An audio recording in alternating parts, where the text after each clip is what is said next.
This Gunna, and this is my chart history. Jump too hard, don't stand too close, you gon' fuck around and drown off this way.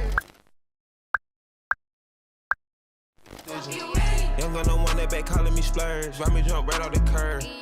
Fuck You Mean is a fun song, it's energy, good vibes, Miami. So how we came up with the song, we was at Airbnb in the studio room, me, Nietzsche, P. Liddy, Flo, but I know for sure that I heard Don't Rock.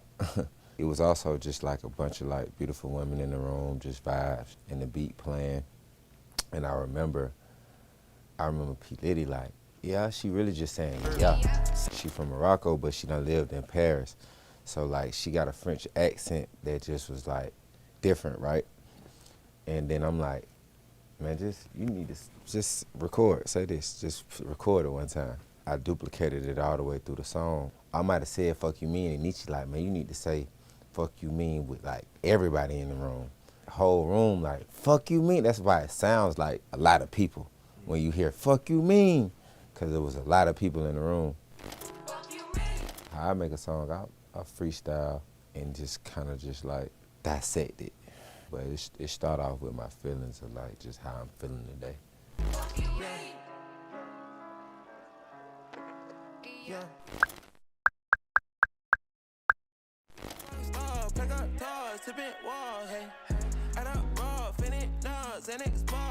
It just happened, like, you know, just kind of put me and Toliver together, and we sound great together.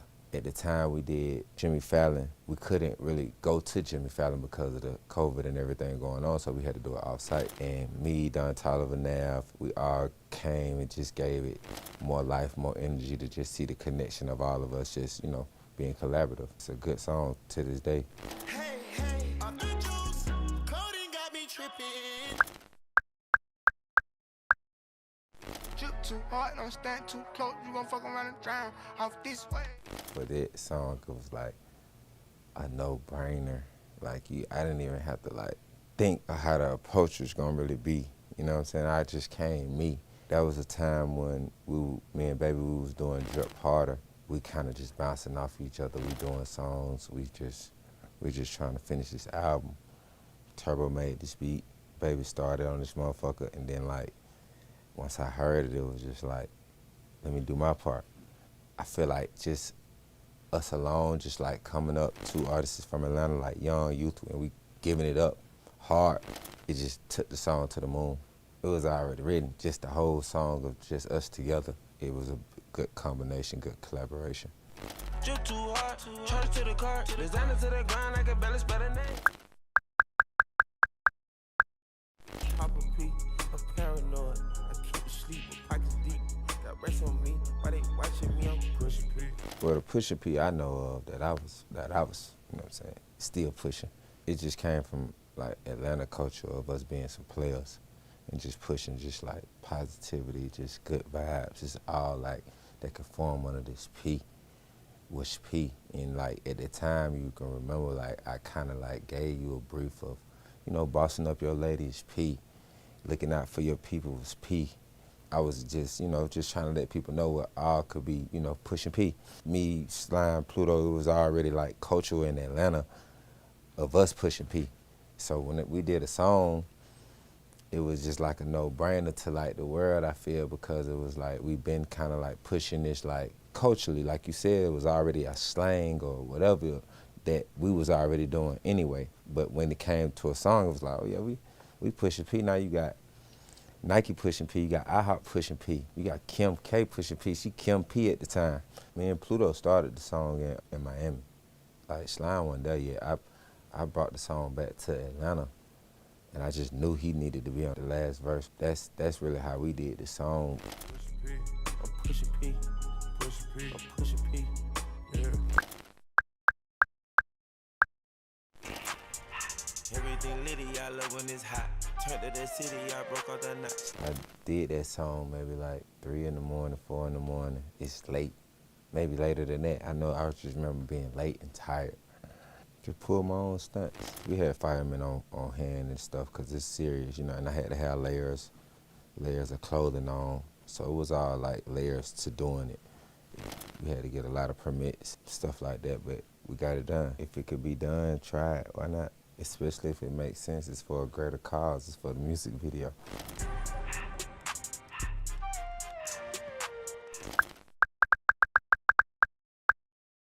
Who getting fucked tonight? You getting fucked tonight? I never have like a particular approach to like what song I'm gonna make for a woman today.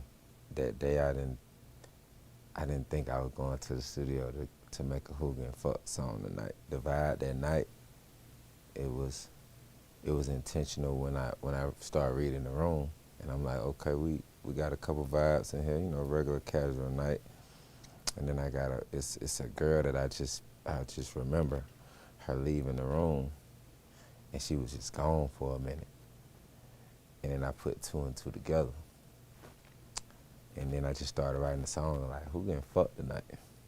Oh, she getting fucked tonight. I just was in a strip club when they were playing this song in Atlanta. Which strip club was it? Magic. Magic? Yeah. You getting fucked tonight? Who getting fucked tonight? You getting fucked tonight? She getting fucked tonight. This you got you in. Super wet, her juices running down her knee. No stylist in the saline. It's great working with Chris, first of all, creative genius. But with this particular song, he had made the song and he reached out, him, Hoodie, they called me like, yo, I got one for you. I need you to get this done though, ASAP.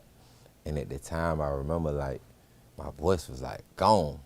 But like, you ain't finna tell CV no right here in this gap. Like, bro, you better record and knock it out. I was at my condo, or probably my townhouse in Atlanta at the time, and I recorded the verse, sent it back to him. I'm like, bro, my voice gone. If you just need me to touch it up, let me know. He's like, nah, bro, you good. You sound A1 on here. He like, and I'm about to touch it up. I'm gonna have my engineer, he touch you up, you gonna be good. Which he did, and it was good. Shit, he wanted to shoot the video like quick. He ain't wanna waste no time. And that shit was legendary. We both really like some ladies, man, so it was just creative for us to even get on a song together. Like, you know, he did the remix of Who Getting Fucked Tonight. It was just like, it was made for him. It's like one of them ones, you know you gonna get on here and talk your shit. So it's legendary when we work every time. It's stylish women around me right now as we speak. Like, I feel like that's the aesthetic of us, you know what I'm saying? And we're gonna feed off of that. Whether it's high fashion or it's vintage fashion, it's just all fashion, cause you know, it don't got to be like expensive to be fly.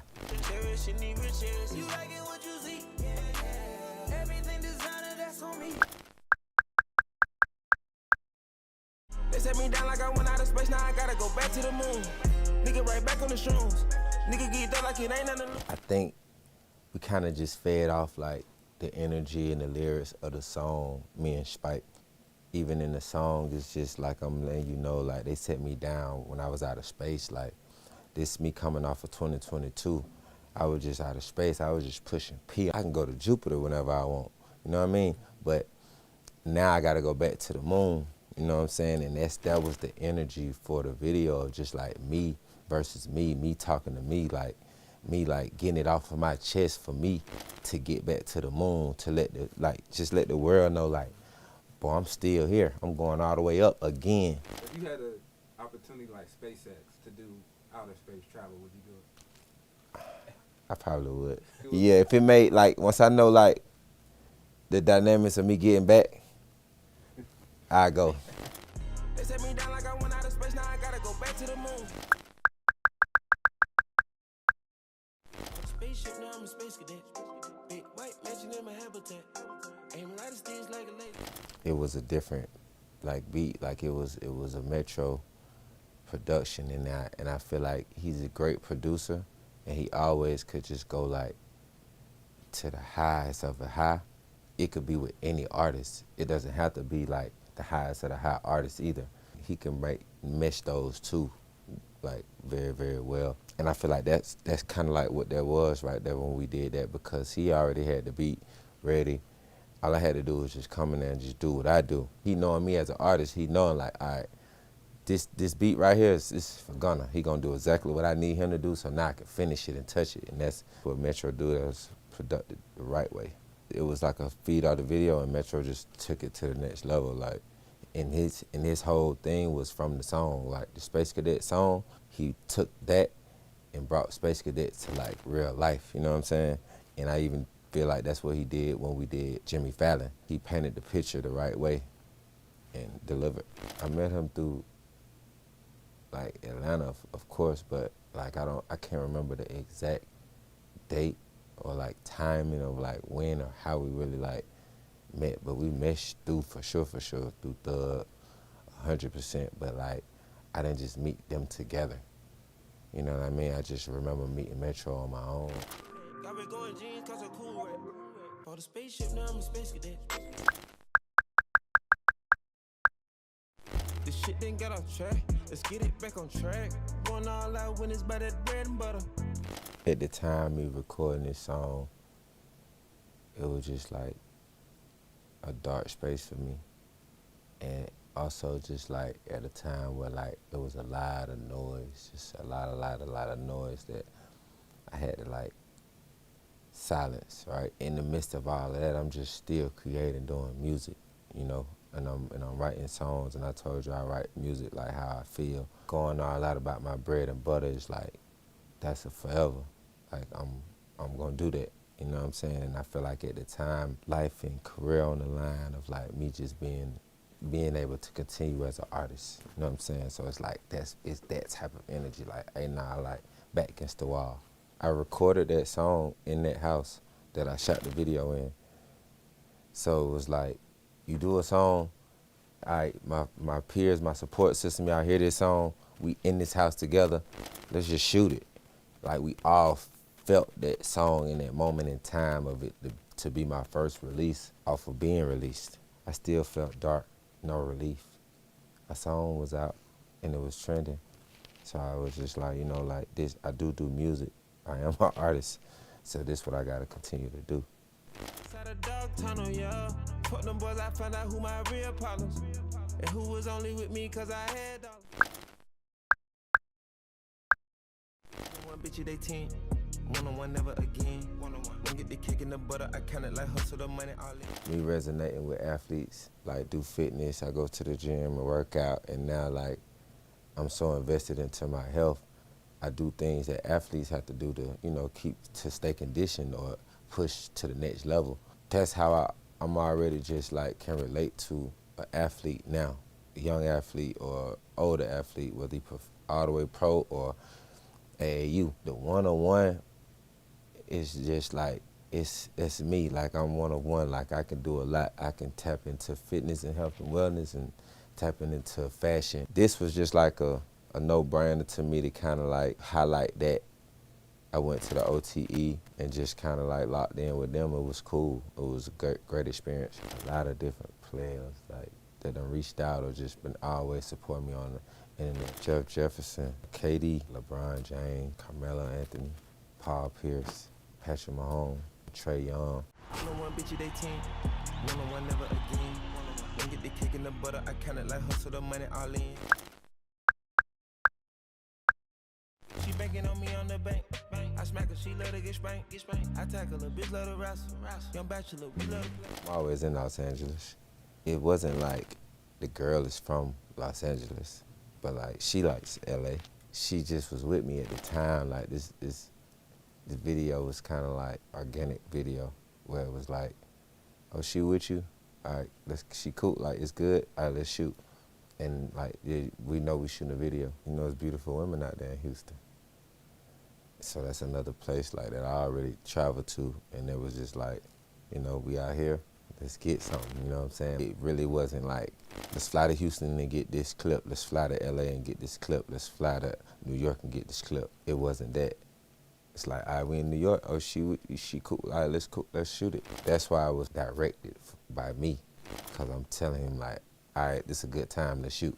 The song was just kind of like trendy. It had started doing like a little trend to where like anybody just grabbing any type of item and like, she banking on me, I spank her, she let her get spanked. And I even did it too. I had a hookah pole and like I gave her a good spanking. It went viral. I had probably just put DS4 out, I believe, and then like it's like, damn, I forgot to give him this. Let me give him this now. For Valentine's Day, I put it out. I really like it, I won't stay excited, don't wanna get tired of you.